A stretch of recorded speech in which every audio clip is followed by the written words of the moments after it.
আম গাছে তাকাইলে, আমের পাতার দিকে তাকাইলে কেউ আম গাছকে জাম গাছ বলবে না, পাতা দেখলে বোঝা যায় গাছটা কি গাছ। কলা গাছ দেখলে কেউ নারিকেল গাছ বলবে না, কলা গাছের পাতা দেখলেই বোঝা যায় গাছটা কি গাছ। তাল গাছ দেখলে কেউ জাম গাছ বলবে না, তাল গাছের পাতা দেখলে তাল গাছ চিনে ফেলে। বন্ধুরে, মানুষ দেখলে দেখেন, একটু তাকায় দেখেন, আমার দিকে তাকান, ওনারও নাক আছে, আমারও নাক আছে, আমার মিতারও নাক আছে, আরেকজনের কান আছে, সব আছে, মানলাম একটা লোক একটা মিলে না, দেখতে তো দেখা যায় একই রকমের। এই জন্য আমি বাহিরের স্ট্রাকচার বাদ দিয়া দিলাম, কিন্তু একটা জায়গায় আমার সঙ্গে একমত হবেন, এখানে হাজার হাজার মানুষ, আমার মনে মা বোন এতগুলা হবে পর্দার আড়ালে, এর চাইতে বেশি হবে, হাজার হাজার মানুষ একটা কণ্ঠের সঙ্গে একটা কণ্ঠ মিলে না গো। কেমন বাঁশি আল্লাহ বানাইছে, মানুষের কণ্ঠের বাঁশি, তাই তো আমার রবকে ভালোবাসি। এই জন্য আল্লাহ আমাদেরকে সুখে রাখলেও খুশি, দুঃখে রাখলেও খুশি। হাজার হাজার মানুষ একটা কণ্ঠের সঙ্গে একটা কণ্ঠ মিলে না, হ্যালো বললে বুঝা ফেলায় এটা মানিক মিয়ার কল, হ্যালো বললে বুঝে ফেলায় এটা আব্দুর রহমানের কল। বন্ধু বন্ধুরে মোবাইলে কণ্ঠের মাধ্যমে চিনে ফেলে। কথা বলেন ঠিক কিনা? ও যুবক, মরে গেলে মন্ত্রীগিরি শেষ, ও যুবক মরে গেলে চেয়ারম্যানগিরি শেষ, ও যুবক মরে গেলে তাহিরির বক্তাগিরি শেষ। এই মুহূর্তে যদি তাহিরি মারা যায়, ফেসবুকের মধ্যে একদম গরম হয়ে যাবে, নাই নাই তাহিরি দুনিয়াতে নাই। 3 দিন পর্যন্ত একেবারে এলাকা রন্ধ্রে রন্ধ্রে ওয়াজে মাহফিলে সব ইউটিউবে আর ফেসবুকে গরম হয়ে যাবে। যেই মাত্র 4 দিন চলে যাবে, ফেসবুক আবার আগের মতো স্বাভাবিক হয়ে যাবে। কিন্তু মনে রাখবেন, এই পৃথিবীর কেউ আপনার কবরে যাবে না, 1 ইঞ্চি জায়গাও আপনাকে করে দিবে না। এই কবরটা বড় ভয়ঙ্কর জায়গা। আমার নবী বলছে, এই কবরটা হলো কাহার জন্য জাহান্নামের বাগান, জাহান্নামের গর্ত। আবার কবরটা কাহার জন্য জান্নাতের বাগান, কবরটা কাহার জন্য জান্নাতের টুকরা, আবার কাহার জন্য জাহান্নামের গর্ত। বন্ধুরে আমার, এই কবরে যাওয়ার আগে আল্লাহর ওয়াস্তে একটু নামাজি হইয়া যান। এখন প্রশ্ন করে, হুজুর নামাজের কথা কেন বললেন? কমিটির আমার বলছে বলার জন্য, তাই বলছি, কিন্তু কবর আযাবের সঙ্গে রিলেটেড আলোচনা। আমার নবী আপনার নবী বলেন, বেনামাজি হইয়া যদি তুমি কবরে যাইবা, ওই কবরের ভিতরে 3টা শাস্তি শুরু হয়ে যাবে। এর মধ্যে একটা শাস্তি হলো, ওই কবরের মাটি 2 কান্দা তোমারে চাপা মারবো, এমন ভাবে তোমারে চাপা মারবো, ডান পাশের হাড্ডিগুলো বাম পাশের হাড্ডির ভিতরে ঢুকে যাবে, আর ডান পাশের হাড্ডিগুলো বাম পাশের হাড্ডির ভিতরে ঢুকে যাবে। ও বন্ধু, ও যুবক ভাইরা আমার, আপনার আমার কবরের আপন আর কেউ হবে না। এই জন্য আমার নবী আপনার নবী বলেন, বেনামাজি হইয়া কবরে গেলে তোমার চতুর্দিকে তোমাকে মাটিগুলা চাপা মারবে। আমার নবী বলে, তুমি এমন যদি একটা চিৎকার মারবা গো, যুবক, কবর আযাব থেকে বাঁচতে চাননি? আপনার আব্বা আম্মা কবর আযাব থেকে শাস্তি থেকে মুক্তি পাক, আপনারা চান কি চান না? আরো জোরে করে চান কি চান না? কেহ লইল আতর লোবান, কেহ লইল জল। এইভাবে কি আনুষ্ঠানিকতা! চতুর্দিকে মশারি টানাইয়া আমারে গোসল দিয়া দিব। আমি নিজে কাইতনটা তার কোমর দিকে কাটছিলাম। আমার হাতের মধ্যে আংটি আছে, এই আংটিটা আমারে কুইন্না রাইখা দিব। ওই কবরের ভিতরে গেলে আমার নবী কয়, ওই কবরে গেলে তোমার ডান পাশের মাটি যখন চাপা মারবো, তোমার কণ্ঠটা এত ভয়ঙ্কর চিৎকার বের হবে। নবী বলেন, কবরের মাটির চাপা খাইয়া ওই মানুষটা যেই চিৎকারটা মারবো গো, এই কান্নার আওয়াজ যদি তোমাদের নাক কানের মধ্যে লাগতো, তাইলে ওই কানের মধ্যে লাগার কারণে ওই ওই মানুষটা জেতা মানুষটা কানের মধ্যে লাগার কারণে ওই জেতা মানুষটা কানের পর্দা ফাইটা রক্তক্ষরণ হতে মারা যাইতো। ওই কবরের ভিতরে বেনামাজি এমন জোরে চিৎকার মারবে, সাজিয়ে গুজিয়ে দে মোরে সজনী তোরা, সাজিয়ে গুজিয়ে দে মোরে, একটু কর না বা, সাজিয়ে গুজিয়ে দে মোরে সজনী তোরা, সাজিয়ে গুজিয়ে দে মোরে। বড়ই পাতার গরম জলে শুয়ায়া মশারির তলে, বড়ই পাতার গরম জলে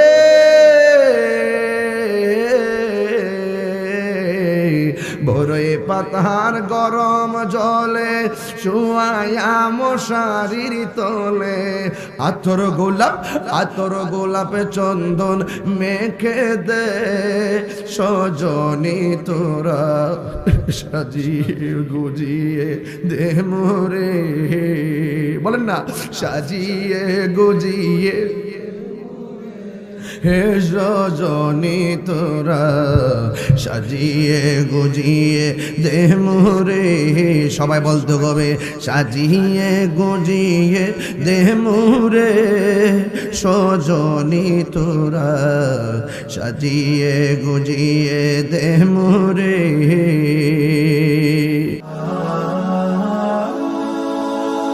Birampur HD media, the Islamic YouTube channel. রাতের আধারে যারা সেজদাতে রয়, দু চোখের স্রোতে নদী যেন বয়, ছলনার হাত ছানি যতই আসো, ছলনার হাত ছানি যতই আসো, পেছনে ফিরে ও তাকায় না।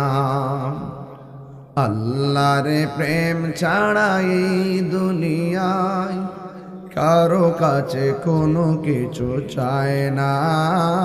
আল্লাহুম্মা সাল্লি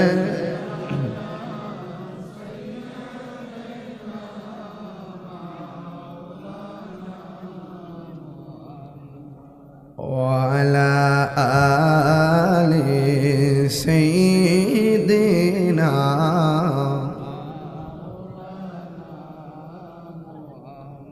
মুআজ্জাজ ওয়া মুকাররম। উজানচর গৌসিয়া হামিদিয়া নজিবা বেগম সুন্নি হাফিজিয়া মাদ্রাসা এতিমখানার মগবাজার দরবার শরীফের বর্তমান কদ্দিনী শিল্পী মাওলানা শাফেজ শাহ মুহাম্মদ মাহবুবুল্লাহ হুজুরের শুভ আগমন উপলক্ষে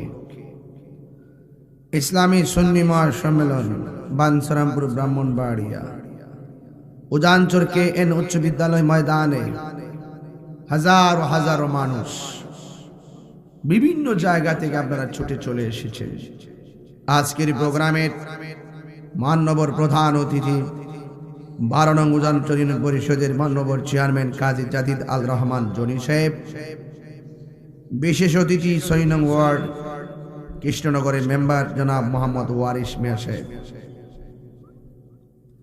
আমার পূর্বে দীর্ঘক্ষণ পর্যন্ত আলোচনা করেছেন উজানচর গৌসিয়া হামিদিয়া নজিবা বেগম সুন্নি হাফিজিয়া মাদ্রাসার পরিচালক, সারা বাংলার আলোড়ন সৃষ্টিকারী মুজাহিদ আহলুস সুন্নাহ হযরতুল আল্লামা মাওলানা সালাউদ্দিন সুন্নি আল কাদরি সাহেব হাফিজাহুল্লাহ। মাহফিল পরিচালনায় স্নেহাস্পদ মাওলানা সাজ্জাদুল ইসলাম সাদ্দাম সাহেব, সার্বিক তত্ত্বাবধানে অত্র মাদ্রাসার শিক্ষকবৃন্দ, উজানচর মুন্সিবাড়ির গণ্যমান্য ব্যক্তিবর্গ। মাদ্রাসায় ভর্তি চলছে, আপনারা আপনাদের সন্তানদেরকে নিশ্চয়ই মাদ্রাসায় ভর্তি করাবেন ইনশাআল্লাহ।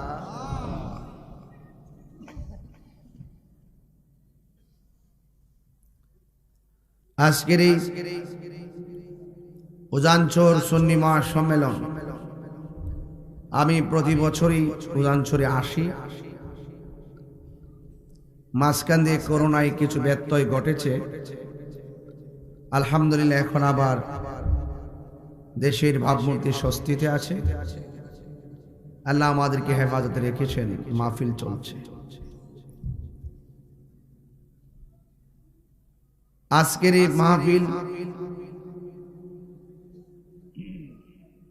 মাহফিল, আমাদের সকলকে উপস্থিত হওয়ার তৌফিক আল্লাহ রাব্বুল আলামিন আমাদেরকে দিয়েছেন।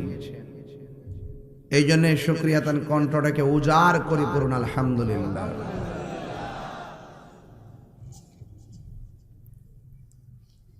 লাখ কোটি দরুদ ও সালাম ওই নবীর নূরানি কদম মুবারকে, যিনি হায়াতুন নবী। সুবহানাল্লাহ বলেন। আমার নবী কি মরা নবী না জিন্দা নবী? যিনি নূর নবী, নবী কি নূরের নবী না মাটির নবী? যিনি হাজির নাজির নবী। সুবহানাল্লাহ বলবেন না? যিনি হাশরের মাঠে উম্মতের জন্য সুপারিশ করবেন, সেই নবীর উম্মত হিসাবে আল্লাহ পাক আমাদের সকলকে কবুল করেছেন। এই জন্য শুকরিয়াতান কণ্ঠটাকে উজাড় করে দিয়ে পড়ুন আলহামদুলিল্লাহ।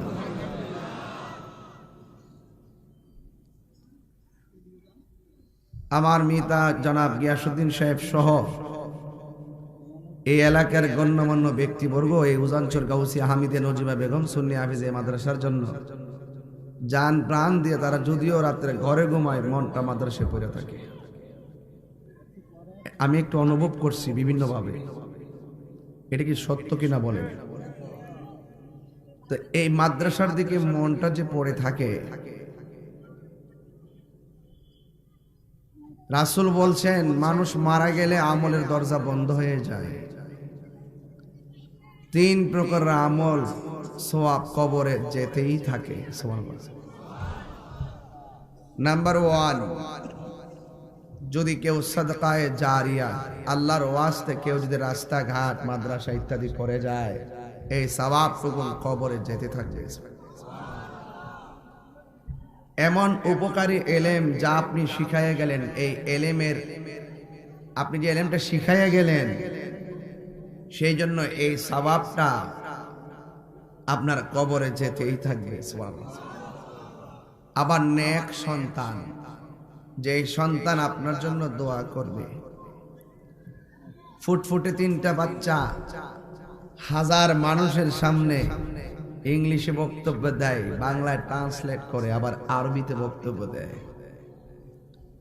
এ থেকে আপনারা বেজার হয়েছেন? এটা একটা মাদ্রাসার ক্রেডিট, সমাজের ক্রেডিট, তাদের ব্যক্তিগত ক্রেডিট এবং ভবিষ্যতে অনেক দূর এগিয়ে যাওয়ার একটা লক্ষণ কিংবা নমুনা। আবার 2টা ছাত্রকে আমি এবং আমাদের সালাউদ্দিন সাহেব পাগড়ি পরিয়েছি। আপনি জানেন মিয়া এদের সম্মান কত? হাসরের মাঠে আল্লাহ বলবে, এই তোমরা এই রাস্তা দিয়ে যাও। বিল্ডিং এ যেমন একটা সিঁড়ি থাকে, লিফট থাকে, বেহেশতের ভিতরে একজনকে এই সিঁড়ির রাস্তা, আরেকজনকে লিফটের রাস্তা পাঠাবে। সিঁড়ি দিয়ে যেই জান্নাতে ঢুকবে, লিফট দিয়ে ওই জান্নাতে ঢুকবে। ঢোকার পরে সিঁড়ির লোকগুলো বলবে, আল্লাহ আমরা ঢুকলাম এই রাস্তা, ওরা আমাদের আগে ভিআইপি রাস্তা এসে পড়ছে, এরা কারা? এদেরকে চিনো না? এরা হইল দুনিয়ার কোরআনে হাফেজ।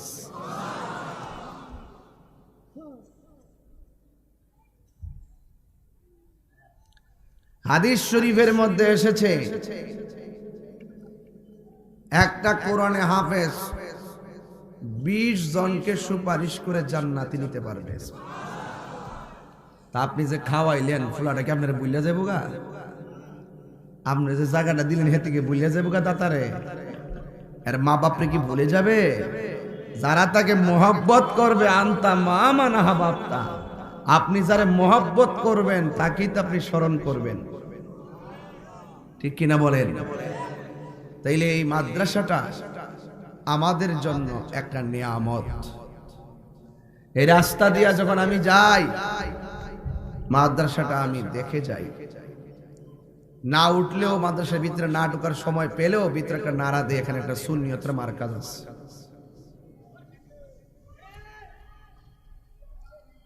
ভাইয়ারা আমার,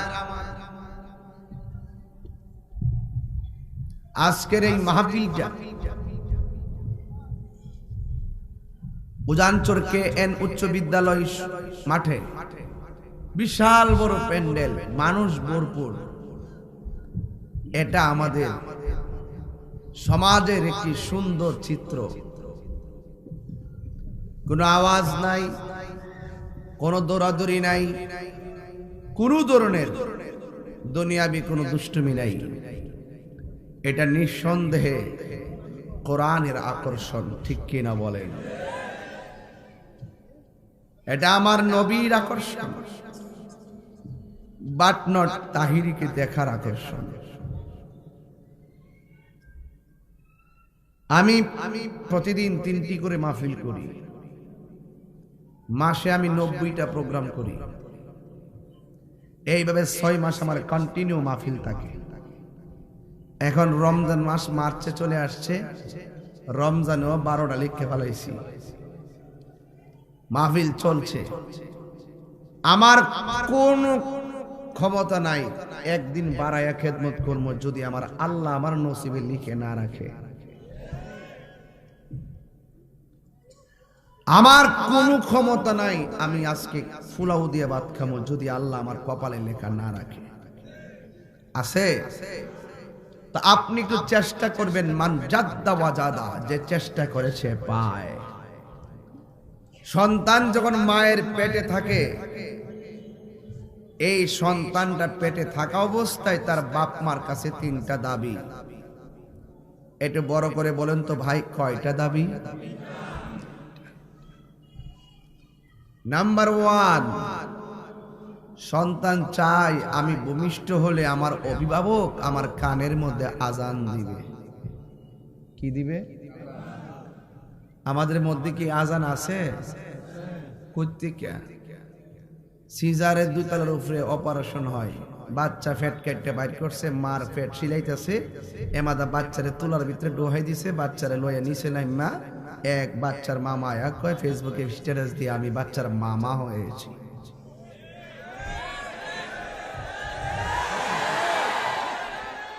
আর ওই দিক দিয়া যেই বিড়িটা 10 মাস 10 দিন পেটে রাখছে, এই মার কষ্টের খবর কেউ নেয় না। তুমি ফেসবুকে দেওয়ার জন্য পাগল হয়ে গেছো। যত সহজে আমি মামা হয়েছি, আমি বাবা হয়েছি, আমি চাচা হয়েছি, পেটের ভিতরে 10 মাস 10 দিন তত সহজ ছিল না। ওয়াজ মানলে মানবেন, না মানলে নাই, আমারটা আমি বলবই। আপনার দরকার ছিল বাচ্চাটা হওয়ার পর ডাক্তারকে বলতেন, ডাক্তার, এই নার্স, আমাদের কিছু কাজ বাকি আছে। বাচ্চার কানের কাছে গিয়ে আপনি আজান দিতেন। যখন বাচ্চা হয়, বাচ্চাকে শয়তান নাড়া দেয়। যখন আপনি আজান দেন, শয়তান পালিয়ে যায়, তার বাচ্চাটার ছোটবেলায় তার অন্তরে আল্লাহর নামের জজ্বা পয়দা হয়ে যায়। এক নাম্বার 2, বাচ্চা চায় আমার মা বাবা আমার সুন্দর একটা নাম রাখবে। আমরার মতন হুজুরের কাছে নাম রাখতে আসলে আমরা যখন বলি আপনার বাচ্চার নাম রাখবেন আল্লাহর প্রিয় 2টা নাম, একটা আব্দুল্লাহ, একটা আব্দুর রহমান, আমরা কি কো জানেন? আমরা কো হুজুর এটা তো বুড়া বুড়া বেড়াইতেন নাম, ভালো একটা নাম দেন। 4-5 দিন গেলে গিয়ে শুনি যে বাচ্চার নাম রাখছে বুলেট। ঘটনাটা কি? বাচ্চা নাকি খুব বেশি লড়াচড়া করে, বুলেটের মতো হন। হাসরের মাঠে এই বাচ্চাটাকে, এই দিকে, তোর নাম এইরকম কেন? তোর নাম কোরআন সুন্নাহ মতো হলো না কেন? বাচ্চা বলবে, আল্লাহ আমি কি করব, আমি তো ছোট আসলাম, আমার বাপ মা রাখে নাই। আল্লাহ কবে, এই তার বাপ মারা ডাক দে। আপনি মনে করছেন আপনি বাচ্চা যাবেন গা, আপনার সন্তান আপনার বিরুদ্ধে হাসরের মাঠে মামলা করবে, ঠিক কিনা বলেন? আমার ওয়াজকে উড়িয়ে ফেলে দিবেন না। 3 ঘন্টার কথা বলতেছি, এখন সুর দিলে আপনার হারিয়ে যাবেন। আমার পরিষ্কার কথা হলো, বাচ্চাকে বলে এই এক কদম লড়বি না, নামাজ পড়লি না কেন? বাচ্চা বলবে আমার আম্মা তো বলে নাই, আমার আব্বা তো বলে নাই, এই জন্য আমি পড়ি নাই। রাসূল বলছিলেন 6 বছরের মাথায় নামাজের কথা বলো, 9 বছরের মাথায় বেত্রাঘাত করে মসজিদে পাঠাও। কিন্তু দুঃখজনক হলো সত্য, আগের অভিভাবকরা অনেকাংশে ভালো ছিল। এই প্রজন্ম দুনিয়ার ধান্দাই পরে কিসে যেন বান্দা হয়ে গেছে, আল্লাহর দিকে, দুনিয়ার দিকে ঝুঁকে গেছে। ভাইয়েরা আমার, 2 নম্বর সন্তান দাবি করে আমার মা বাপ আমার সুন্দর একটা নাম রাখবে। যেমন আমার সন্তান যখন হয়েছে, আমি নিজে আমার সন্তানের কানে আজান দিয়েছি, আমি দিয়েছি। 3 নম্বর সন্তান কামনা করে পেটে থাকতেই যে আমার আব্বা আম্মা আমাকে দ্বীনি শিক্ষা দিবে, আর সন্তান পেটে থেকে আমার দ্বীনি শিক্ষা দিবে। আর সন্তান পেটে লইয়া বাপ মা 2 জন, সন্তানের বাপ মা 2 জন এক বালিশে মাথা ঠেকায় আচ্ছা আমার ঘরে ছেলে হলে কি বানাবো? হুট করে কেন ডাক্তার বানাবো? সন্তান বাপ মার কাছে কামনা করে আমাকে দ্বীনি শিক্ষা দিবে, আর সন্তানের মা প্রথমে আমি ডাক্তার বানাবো। এই বাচ্চা হওয়ার পরে নিয়ে ঢুকাই দে কিন্ডার গার্ডেনের ভিতরে। আমি বলি না কিন্ডার গার্ডেন আপনার সন্তান পড়াবেন না, আমি এই কথা বলবো না। আমি বলবো আপনি যেটাতেই পড়ান আপনার প্রথম টার্গেট কোরআন শিক্ষা। কথা বলেন ঠিক না? এই উদাহরণস্বরে গাউস, আমি কোনো প্রসঙ্গ ছাড়া কথা বলি না, পাতলা ওয়াজ আমি করি না, আমি প্রসঙ্গ ছাড়া কথা বলি না। সন্তানকে প্রথম আপনাকে কোরআন শিক্ষা দিতে হবে। এরপর আপনার ছেলে আমেরিকা যাক, লন্ডন যাক, যেখানে যাক, স্কুলে পড়ুক, ইউনিভার্সিটিতে পড়ুক, মাদ্রাসায় পড়ুক, এই 5 ওয়াক্ত নামাজে কোরআন তেলাওয়াত আছে না নাই? তা আপনি ছোটবেলায় শিক্ষা না দিলে কি বুড়া হইলে পড়বো? বয়স্ক শিক্ষা তখন ফরবটি হই, কিন্তু মাখরাজও ভালো করে পড়তে পারবে না। এই জন্য আমি আপনাদেরকে অনুরোধ করব, পায়ে হাত রেখে বলবো, উজানচর গাউসিয়া হামিদিয়া নজিবা বেগম সুন্নিয়া মাদ্রাসা শুধুমাত্র হাফিজিয়া মাদ্রাসাই নয়। এটা এক দিক দিয়ে যেমন কোরআন শিক্ষা দেওয়া হয়, আর এক দিক দিয়ে আধ্যাত্মিকতার চর্চা হয়, আর এক দিক দিয়ে ঈমান আকীদাকে মজবুত করা হয়। আমি কি বোঝাতে পেরেছি? তাহলে আজকে সিদ্ধান্ত আপনারা নেন, আপনার সন্তানের নামটা কেমন রাখবেন, আপনার সন্তানকে কি শিক্ষা দিবেন, সিদ্ধান্ত আপনার। বাচ্চা ছেলেটা কাদামাটির মতো, কাদামাটি দিয়ে যা মন চায় তাই করতে পারবেন। বাচ্চাটার সেম এইরকম, প্রত্যেকটা বাচ্চার কিছুই করার থাকে না। ছোটবেলা বাচ্চাটারে জান প্রাণ দিয়ে একটা লাইনে রাখতে পারলে এই বাচ্চাটা মিডল বয়সে গেলে ছোটবেলার শিক্ষাই সে শিক্ষিত হয়। কথা বলেন ঠিক কিনা? এই জন্যই বলা হয়েছে, দা ওয়াইজ সেড, একজন দার্শনিক বলছিলেন, বিচক্ষণ ব্যক্তি বলছিলেন, জ্ঞানী বলছিলেন, তোমরা আমাকে শিক্ষিত একটি মা দাও, আমি তোমাদেরকে শিক্ষিত একটি জাতি উপহার দিব। গাছ ভালো তো ফল ভালো। কথা বলেন ঠিক কিনা বলেন?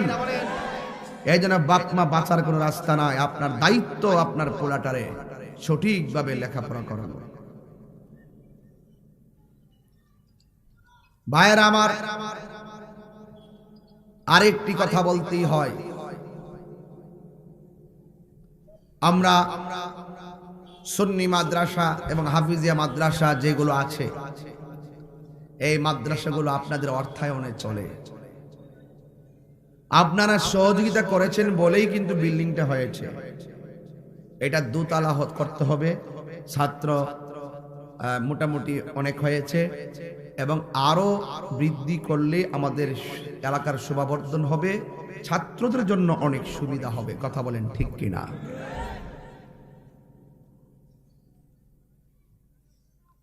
আজকে অনেক মানুষের টাকা আছে, আজকে অনেক মানুষের পয়সা আছে, অনেক মানুষকে আল্লাহ পাক সম্পদ দিয়েছে, কিন্তু তার পকেটের টাকা যখন মাদ্রাসার জন্য বলা হয়, গরিবের জন্য বলা হয়, অভাবীদের জন্য বলা হয়, তখন তার পকেট থেকে টাকা বের হয় না।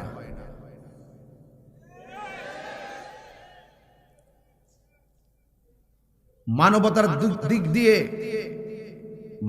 দিক দিয়ে ওই মানুষগুলো আসলে মূলত দরিদ্র, যাদেরকে আল্লাহ তৌফিক দেওয়ার পরেও দান করতে চায় না, যাদেরকে আল্লাহ পাক ধন সম্পদ দেওয়ার পরেও দান করতে চায় না, গরিবকে দান করতে চায় না, অসহায় মানুষদেরকে দান করতে চায় না, এবং তার সম্পদের উপরে আল্লাহ যে যাকাত দিয়েছেন গরিবকে দেওয়ার জন্য, যাকাতের টাকাটা দেওয়ার জন্য তার পকেটে হাত ঢোকে না, এই লোকটা সামাজিকভাবে সবচাইতে মানবতার দিক দিয়ে দরিদ্র।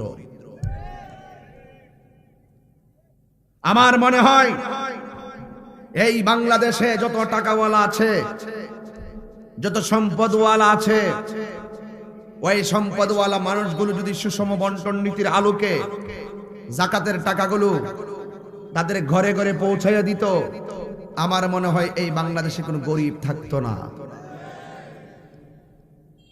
এই বাংলাদেশে যত জমিন আছে, যার যার জমিনগুলো যদি সে নিজেরা মতন করে যদি ফসল ফলাতো এবং গুরুত্ব দিত, তাহলে 2023 সালে যে দুর্ভিক্ষের পূর্বাভাস আমরা পেয়েছিলাম, এই পূর্বাভাস আমাদের এই নিউজটা কানে শুনতে হতো না।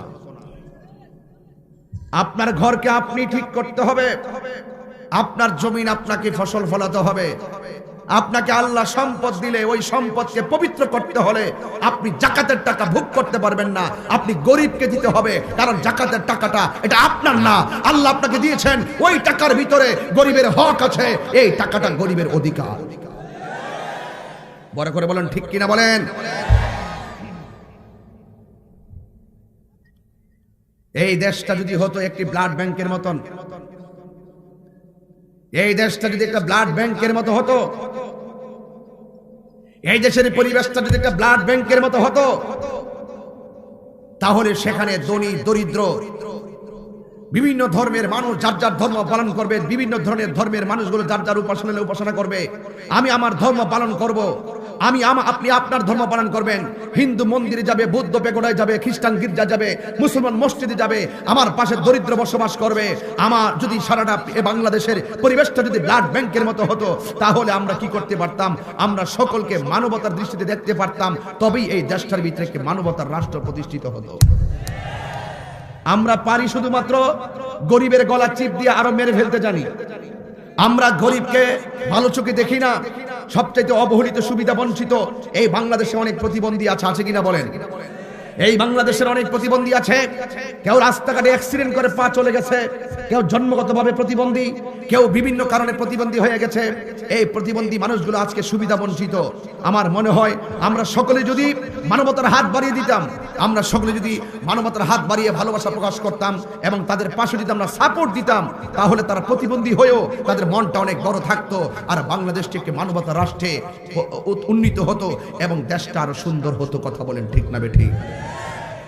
তাহলে আপনি আমি, আল্লাহ যদি আমাদেরকে তৌফিক দিয়ে থাকে, এই মাদ্রাসার জন্য আপনারা দান করবেন। আমি যাতে কথা বলতেছি 2.5 ঘন্টার ওয়াজ করে ফেলছি। এই প্রত্যেকটা কথা আমি সুর দিয়ে বলে অনেক দূর যেতে পারতাম।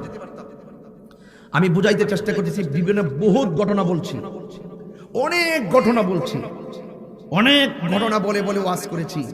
এখন দেখলাম এই ঘটনা কেবল ঘটনাতে থাকে, কিন্তু চেতনা ভিতরে লালন হয় না। যেই ঘটনা শোনার পরে হৃদয়ের চেতনা লালন হয় না, এই ঘটনার দরকার নাই। আপনাকে আমাকে অবশ্যই প্রথম মানুষ হতে হবে, মানুষ হতে হবে। কারণ ইসলামের কয়েকটা অর্থ, এর মধ্যে একটা অর্থ হলো মানবতা। মানুষ আজকে অপশুতে পরিণত হয়েছে। মানুষ আজকে পশুতে পরিণত হওয়ার কারণে আজকে 5,000 টাকা দিলে একটা মানুষকে খুন করে ফেলে। কথা বলেন ঠিক কি না বলেন? আজকে মানুষ পশুতে রূপান্তরিত হওয়ার কারণে বিভিন্ন সূত্র জের ধরে মানুষকে বস্তাবন্দি করে পানির মধ্যে পুঁতে ফেলা হয়, তাকে মেরে ফেলা হয়। মানুষ পশুতে পরিণত হওয়ার কারণে 6 বছরের বাচ্চা পর্যন্ত দর্শনের শিকার হতে হয়। তো আপনি যদি মানুষ হতে চান, এই উজানছড় গাউসিয়া হামিদিয়া নজিবা বেগম সুন্নি হাফিজ মাদ্রাসায় যদি আপনার সন্তানের হৃদয়ে যদি কোরআনের আলো জ্বালাতে পারেন, সেই আলো বিশ্বটাকে প্রেমের আলোতে পদার্পণ করে দিবে। আপনার ভিতরে আগে কোরআনের আলো জ্বেলে দেন। আপনার ভিতরে যখন কোরআনের আলো জ্বেলে যাবে, সমাজ আলোকিত হয়ে যাবে। আপনার ভিতরে যখন মুস্তাফার প্রেমে উজ্জীবিত হয়ে যাবে, আপনার ঘর কেন গোটা রাষ্ট্রে পরিণত হয়ে যাবে। কথা বলেন, ঠিক কিনা বলেন? আমার ভাইয়েরা, সব শেষে অনেক কথাই বলতে পারবো। এইভাবে কথা বললে ঘন্টার পর ঘন্টা আপনারা বসে থাকবেন, কিন্তু একটি কথাই বলবো, দিন শেষে আমি আপনি আমরাই তো বাংলাদেশ, দিন শেষে আমি আপনি আমরাই তো মানুষ, দিন শেষে আমরাই তো আল্লাহর বান্দা নবীর উম্মত। দিন শেষে আমাদের তো এই গ্রন্থ তো একটাই, সেটা আল কোরআন। ধর্ম তো ইসলাম, সেটা তো একটাই ধর্ম, যেটা সেরা ধর্ম। কিন্তু সবচাইতে বড় কথা হলো, চলছি ফিরছি খাইছি ঘুমাচ্ছি, একটি জায়গায় চলে দিতে হবে, চিরদিনের জন্য চলে দিতে হবে। সেই জায়গাতে যাওয়ার আগে মৃত্যুবরণ করতে হবে। মৃত্যুর কষ্টের ভাগ আমার সন্তান নিবে না, কবরের কষ্টের ভাগ আমার সন্তান নিবে না। হ্যাঁ, টাকা করেন, এই টাকার ভাগ নেওয়ার জন্য আপনার ছেলে মেয়ে কামড়া কামড়ি করবে, খোদার কসম আপনার সন্তান আপনার কবরের কষ্টের ভাগ নিবে না, না না নিবে। কাহারও কষ্টের ভাগ কেউ নিবে? তাহলে আমার উজানছড়ের বন্ধুরা, আপনারা amazing figure and fighter and rising player, আপনারা তরুণ যোদ্ধা, যৌবন যার যুদ্ধে যাওয়ার সময় তার হয়। কথা বলেন, ঠিক কিনা ঠিক? যৌবন যার যুদ্ধে যাওয়ার সময় তার।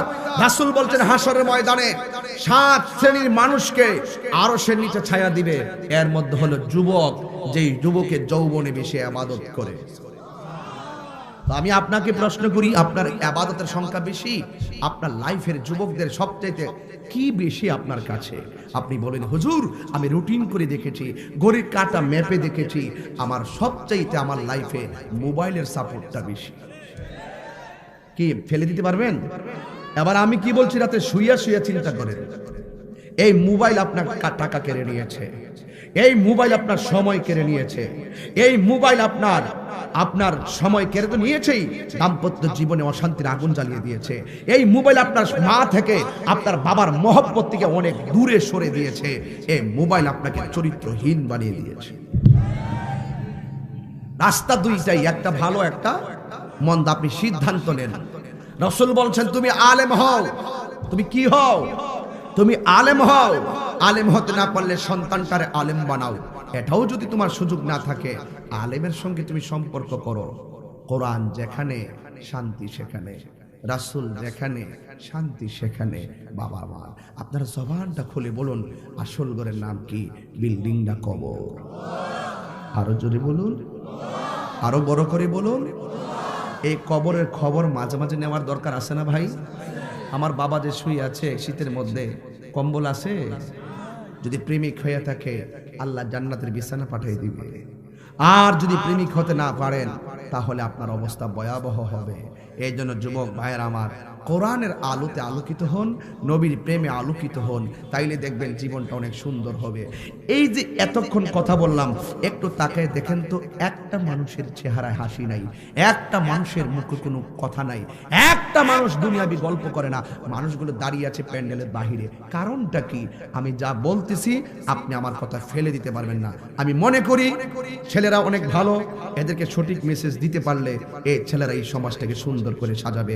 আমি আসবো একদিন, এই ছেলেরা থাকবে প্রতিদিন। কথা বলেন, ঠিক কিনা বলেন?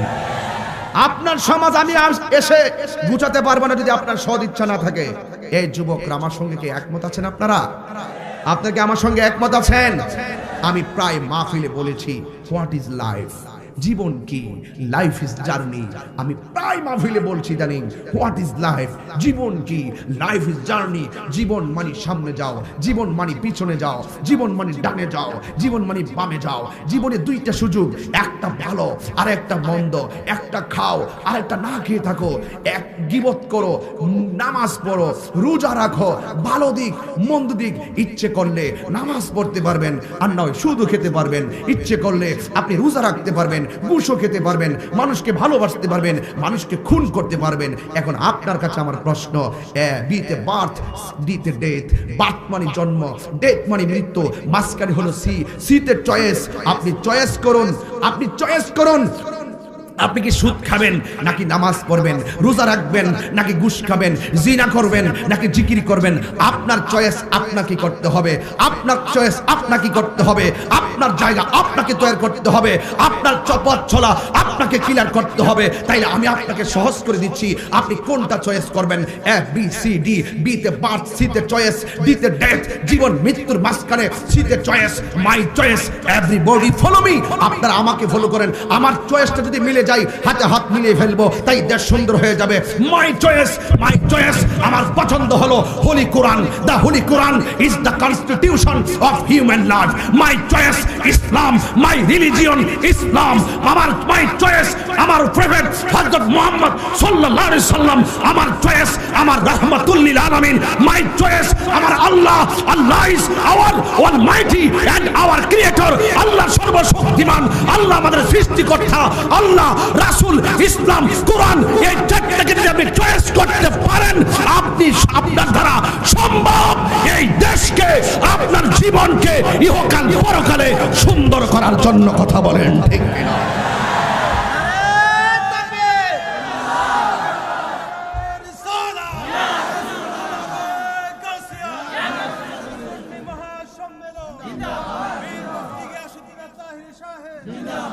আপনারা কি আমার সঙ্গে একমত? এই উজানছড়বাসী, বাঞ্ছারামপুরবাসী, আমার হোমনারবাসী, আপনারা কি আমার সঙ্গে একমত? জবান খুলে বলুন, আসল ঘরের নাম কি বিল্ডিং না কবর? আরো বড় করে বলুন, একদম দিলটা নরম করে বলুন। এই কবরে যাওয়ার আগে কি আজরাইল আপনার বাড়িতে আসছিল? আসছিল, আসছিল। আপনার দাদা যাওয়ার আগে কি কবরে আপনার বাড়িতে আজরাইল আসে নাই? আপনার বাবা যাওয়ার আগে কি আজরাইল আসে নাই? তার মানে হলো আজরাইল আমার বাড়ি চেনে, আজরাইল আমার বাড়ি। আহা, এই আজরাইল এসে আপনার উজানচরে ঢুকলো, এত সুন্দর ঘরে ঢুকলো, দরজাটা একদম চিপা, কিন্তু আজরাইল তো অনেক বড়, যার এক মুষ্টি মাটি সমান সমান 70 মণ। এক মুষ্টি মাটি সমান সমান, তাহলে এত বড় আজরাইল ছোট্ট ঘরে ঢুকলো কেমনে? যার মাথায় 7 সমুদ্র 13 নদীর পানি দিলেও 1 ফোঁটা পানি জমিনে পড়বে না। এত বড় আজরাইলটা ঢুকলো কেমনে রে ভাই? তার মানে উত্তর একটাই, আল্লাহ ইচ্ছা করলে পারে, আল্লাহ ইচ্ছে করলে পারে। এই যে একটা প্যান্ডেল করলেন আপনারা, আমার কথা কষ্ট হচ্ছে আপনাদের? আমার ওয়াজ লাগে না, কথা বললেই চলে। ওয়াজ বহুত করছি, এখন ঘটনার দরকার না, এখন চেতনার দরকার। ওয়াজ এখন শুনবো, এখনই পরিবর্তন হতে হবে। ও কালকে যাইয়া বৈশা বৈশা ওয়াজ শুননা ঘটনা উড়াই দিলাম, এগুলো আর চলবে না। এখন নগদ কাজ করতে হবে, জীবন অনেক অল্প। কথা বলেন ঠিক না বেঠিক? এই যে আপনি প্যান্ডেলটা করছেন, অনেক খুঁটি লাগে নাই?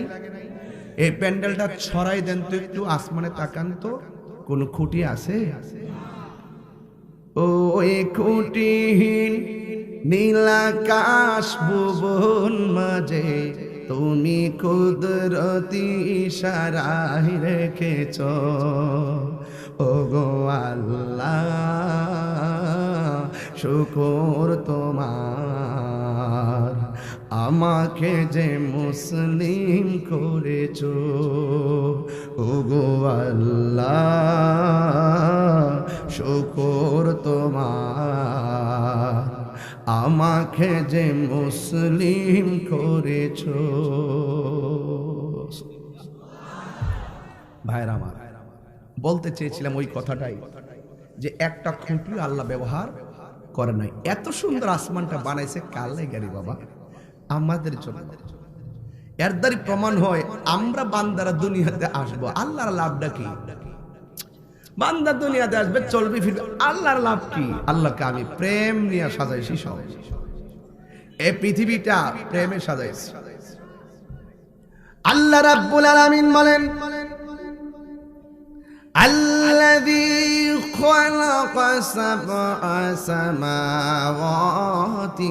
তিবাকা আল্লাহ রাব্বুল আলামিন হলো তিনি যিনি আসমানটাকে 7টা স্তরে সৃষ্টি করেছেন। একটা আসমান থেকে আরেকটা আসমানে যাইতে 500 বছরের রাস্তা। এত বিশাল বড় আসমান বানাইলো, কিন্তু আমার আল্লাহ এই আসমানটা বানাইতে যাই একটা খুঁটিরও প্রয়োজন হয় নাই। জবান খুলে বলে এই নিখুঁত কারিগরের নাম কি? আর বড় করে বলেন না কে? বান্দা দুনিয়ার মধ্যে চলবে, ওয়াজালনান নাহারা মাশা, এই দুনিয়াতে বান্দা চলবে। আমার আল্লাহ আসমানের মধ্যে দিনে একটা সূর্য লাগাইয়া দিছে। সাধারণত একটু মেঘে ঢেকে গেলে আলোটা হারিয়ে যায়। বান্দা রাতের বেলা ঘুমাবে, চাঁদের গায়ে একটা কালো দাগ দিয়েছে, এমন ভাবে আলোটারে স্নিগ্ধ করে দিয়েছে। আমরা রাতের বেলা ঘুমাইলে আলোতে কোনো সমস্যা হয় না। সুবহানাল্লাহ বলবেন না? কার জন্য করছে এগুলা? আমাদের জন্য। আমাদের রবকে আল্লাহ। আমার যুবক ভাইরা, আমার মুরব্বী মামাটিরা গো, অনুরোধ করে বলে দিয়ে যায়, কথাগুলোকে উড়ন্ত ভাবে ফেলে দিবেন না। আমি আস্তে আস্তে খুব ডিপলি জায়গায় ঢুকবো। আমার ডানে তাকান, আমার বামে তাকান, দেখবেন আমার আল্লাহ সবুজ গাছ দিয়া কেমনে সাজাইছে।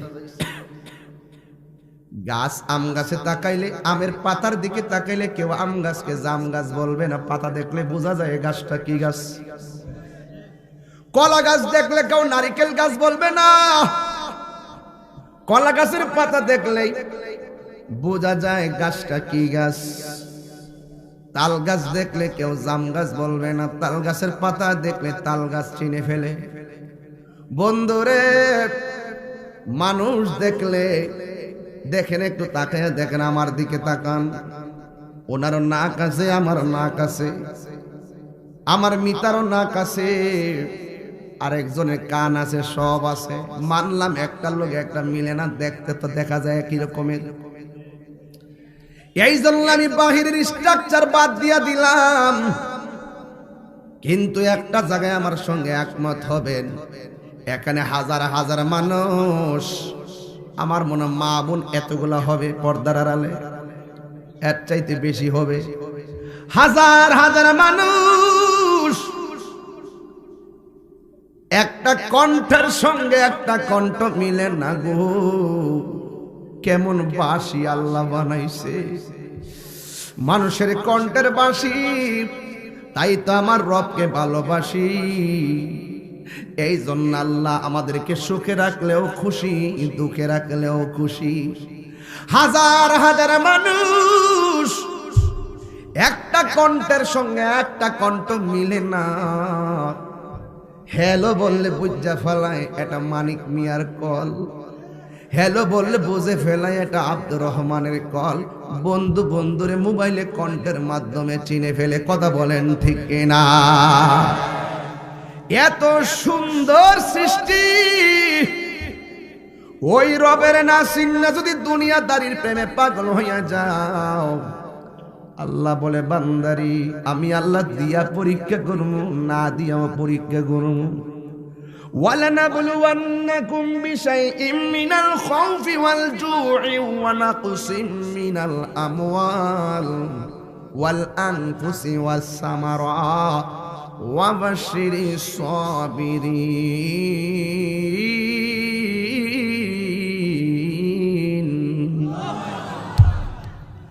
আল্লাহ বলে আমি আল্লাহ তোরে ভয় দিয়ে পরীক্ষা করব, আমি আল্লাহ তোরে ক্ষুধা দিয়ে পরীক্ষা করব, আমি তোরে জানের উপরে পরীক্ষা করব, আমি তোরে মালের উপরে পরীক্ষা করব। ও বান্দা, তুমি যদি সব পরীক্ষায় ধৈর্য ধারণ করতে পারো, আল্লাহ বলে আমি তো জান্নাত বানাইছি ধৈর্যশীলদের জন্যই। এই ধৈর্য এমন একটা গুণ, ধৈর্য যদি আপনার থাকে আপনার জীবনের সফলতা অটোমেটিকলি চলে আসবে। আর আপনার মধ্যে যদি হিংসা থাকে, রিয়া থাকে, অহংকার থাকে, আর যদি অধৈর্য হয়ে যান, তাইলে আপনি লক্ষ্যস্থল থেকে লক্ষ্যভ্রষ্ট হয়ে যাবেন। বন্ধুরে আমার, গত 4 দিন আগে আমি একটা লাশের গোসল দিছি নিজের হাতে। এই লাশটার আমি কাফন পরাইছি নিজের হাতে। এই লাশটার জানাজার ইমামতি করছি আমি নিজে। লাশটার কবরের মধ্যে মাটি দিলাম। গোসল করানোর সময় তারে উযু করাইলাম, খিলাল করাইলাম, ডান পাশে ধুইলাম, বাম পাশে ধুইলাম, এমন ভাবে তার শোয়ার থেকে উঠাইয়া বইসা পেটের মধ্যে চাপ দিলাম কোনো নাপাক বের হয় কিনা, এমন ভাবে আমি গোসলটা করাইলাম। ও বন্ধু রে, ও বন্ধু, আমি তার চোখের মধ্যে সুরমা লাগাইয়া দিলাম, তার শরীরের মধ্যে আতর ছিটাইয়া দিলাম। এইভাবে আমি তার বিদায় দিয়ে দিলাম একটা ঘরের জন্য। এই বিদায়টা আপনারও দিবে, এই বিদায়টা আমারও দিবে, এই বিদায়টা আপনার বাবারও দিয়েছেন, এই বিদায়টা আপনার দাদারও দিয়েছেন। এই জন্যই তো আল্লাহ বলছে, আল্লাযীনা ইযা আসাবাতহুম মুসিবা ক্বালু ইন্না লিল্লাহি ওয়া ইন্না ইলাইহি রাজিউন।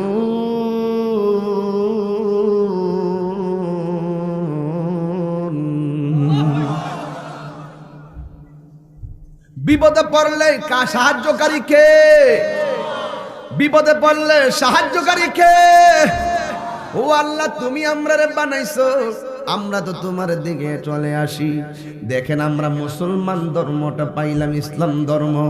অন্য ধর্ম আছে, হিন্দু ধর্মের লাশটা পুরাইয়া ফেলাই, কিন্তু আমরা মুসলমান এমন একটা ধর্ম পাইলাম, মরে গেলে মুখের উপরে কম্বল দিয়া ডাকে না, পাতলা একটা কাপড় দিয়া মুখটারে ডাকে। গোসল করাইতে গেলে গরম পানি দেয় না, কুসুম গরম পানিতে যেন আরাম লাগে, যেন আরাম লাগে, এমন একটা মনমানসিকতা। আবার পুরান কাপড় দেয় না, নতুন কাপড় দেয়। শুধুমাত্র তাই না গো, মরে গেলে আপনারে আতর লোভান দিয়া দেয়, আতর লোভান দিয়ে আপনারে সুন্দর করে সুরমা দেয় চোখের ভিতরে, খাটের মধ্যে সুন্দর করে শোয়ায়, কান্দের মধ্যে কইয়া হাজার হাজার মানুষের কাছে নিয়ে যায়, কবরের মধ্যে সুন্দর করে এমন ভাবে লামায়া দেয় যেন আপনার গায়ে ব্যথা না লাগে। অথচ আপনি তো অনুভূতিহীন, কিন্তু আমাদের মাঝে তো মায়া আছে। জীবিত মানুষগুলো মায়া কইরা কইরা কবরের মধ্যে নামায়।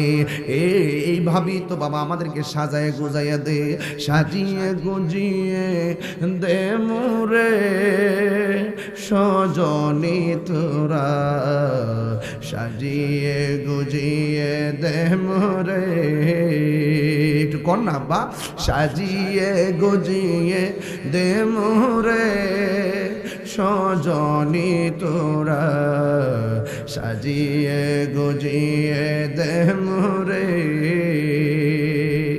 বড়ই পাতার গরম জলে শুয়ায়া মশারির তলে, বড়ই পাতার গরম জলে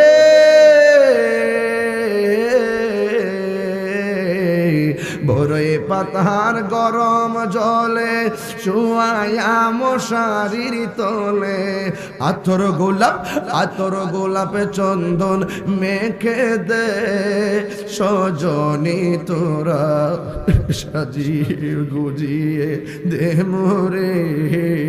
বলেন না, সাজিয়ে গুজিয়ে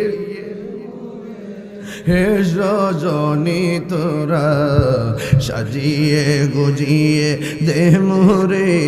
সবাই বলতে হবে, সাজিয়ে গুজিয়ে দে মোরে সজনী তোরা, সাজিয়ে গুজিয়ে দে মোরে। আমার যুবক ভাইয়েরা, আমার মুরব্বী বাবাজিরা গো, ও আমার এই উজানচরের বাবারা, আমাকে ইন্তেজামিয়া কমিটি বলছে একটু কবর নামাজ রোজা সামাজিক আলোচনা করার জন্য। এই জন্য আমি এই দিক দিয়ে আলোচনা করতেছি। ও যুবক, মরে গেলে মন্ত্রীগিরি শেষ, ও যুবক মরে গেলে চেয়ারম্যানগিরি শেষ, ও যুবক মরে গেলে তাহিরির বক্তাগিরি শেষ। এই মুহূর্তে যদি তাহিরি মারা যায়, ফেসবুকের মধ্যে একদম গরম হয়ে যাবে, নাই নাই তাহির দুনিয়াতে নাই। 3 দিন পর্যন্ত একেবারে এলাকা রন্ধ্রে রন্ধ্রে ওয়াজে মাহফিলে সব ইউটিউবে আর ফেসবুকে গরম হয়ে যাবে। যেই মাত্র 4 দিন চলে যাবে ফেসবুক আবার আগের মতো স্বাভাবিক হয়ে যাবে। কিন্তু মনে রাখবেন, এই পৃথিবীর কেউ আপনার কবরে যাবে না, 1 ইঞ্চি জায়গাও আপনাকে করে দিবে না। এই কবরটা বড় ভয়ঙ্কর জায়গা। আমার নবী বলছে এই কবরটা হলো কারোর জন্য জাহান্নামের বাগান, জাহান্নামের গর্ত। আবার কবরটা কাহার জন্য জান্নাতের বাগান, কবরটা কাহার জন্য জান্নাতের টুকরা, আবার কাহার জন্য জাহান্নামের গর্ত। বন্ধুরে আমার, এই কবরে যাওয়ার আগে আল্লাহর ওয়াস্তে একটু নামাজি হইয়া যান। এখন প্রশ্ন করে হুজুর নামাজের কথা কেন বললেন? কমিটির আমার বলছে বলার জন্য তাই বলছি, কিন্তু কবর আযাবের সঙ্গে রিলেটেড আলোচনা। আমার নবী আপনার নবী বলেন, বেনামাজি হইয়া যদি তুমি কবরে যাইবা, ওই কবরের ভিতরে 3টা শাস্তি শুরু হয়ে যাবে। এর মধ্যে একটা শাস্তি হলো ওই কবরের মাটি 2 কান্দা তোমারে চাপা মারবো, এমন ভাবে তোমারে চাপা মারবো ডান পাশের হাড্ডিগুলো বাম পাশের হাড্ডির ভিতরে ঢুকে যাবে, আর ডান পাশের হাড্ডিগুলো বাম পাশের হাড্ডির ভিতরে ঢুকে যাবে। ও বন্ধু, ও যুবক ভাইরা আমার, আপনার আমার কবরের আপন আর কেউ হবে না। এই জন্য আমার নবী আপনার নবী বলেন, বেনামাজি হইয়া কবরে গেলে তোমার চতুর্দিকে তোমাকে মাটিগুলা চাপা মারবে। আমার নবী বলে, তুমি এমন যদি একটা চিৎকার মারবা গো, যুবক কবর আযাব থেকে বাঁচতে চাননি? আপনার আব্বা আম্মা কবর আযাব থেকে শাস্তি থেকে মুক্তি পাক, আপনারা চান কি চান না? আরো জোরে করে চান কি চান না? কেহ লইল আতর লোবান, কেহ লইল জল। এইভাবে কি আনুষ্ঠানিকতা! চতুর্দিকে মশারি টানাইয়া আমারে গোসল দিয়া দিব। আমি নিজে কাইতনটা তার কোমর দিকে কাটছিলাম। আমার হাতের মধ্যে আংটি আছে, এই আংটিটা আমারে কুইন্না রাইখা দিব। ওই কবরের ভিতরে গেলে আমার নবী কয় ওই কবরে গেলে তোমার ডান পাশের মাটি যখন চাপা মারবো, তোমার কণ্ঠটা এত ভয়ঙ্কর চিৎকার বের হবে। নবী বলেন, কবরের মাটির চাপা খাইয়া ওই মানুষটা যেই চিৎকারটা মারবো গো, এই কান্নার আওয়াজ যদি তোমাদের নাক কানের মধ্যে লাগতো, তাইলে ওই কানের মধ্যে লাগার কারণে ওই মানুষটা, জেতা মানুষটা কানের মধ্যে লাগার কারণে ওই জেতা মানুষটা কানের পর্দা ফাইটা রক্তকরণ হতে মারা যাইতো। ওই কবরের ভিতরে বেনামাজি এমন জোরে চিৎকার মারবে। 2 নম্বর শাস্তি হলো বেনামাজির কবরে জাহান্নামের আগুন ধরাইয়া দেওয়া হবে, জাহান্নামের আগুন ধরাইয়া দেওয়া হবে। এই জন্য যুবক ভাইরা আমার, ওই আগুন তুমি সহ্য করতে পারবা না। উদাহরণস্বরে আগুন লাগলেন, নিবাইতে না পারলে হুমনা কিংবা বানসারামপুর থেকে ফায়ার সার্ভিস আসবে আগুন নিবাইবার লাইগা, কিন্তু কবরের ভিতরে জাহান্নামের উত্তাপ দেওয়া হবে।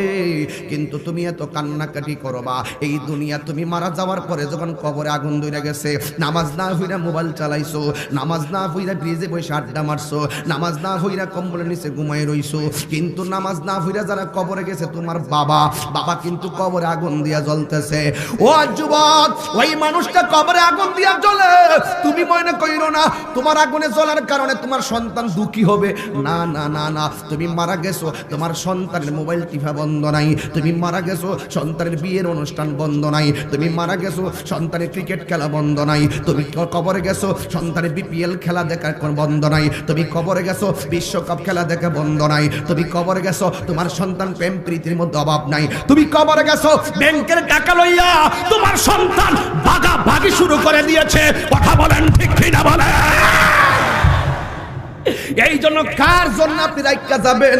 ওই দিন দেখলাম চট্টগ্রামে একটা লোক মারা গেছে, 52 লাখ টাকা লইয়া সন্তান কামরা কামড়ি লাইগা গেছে।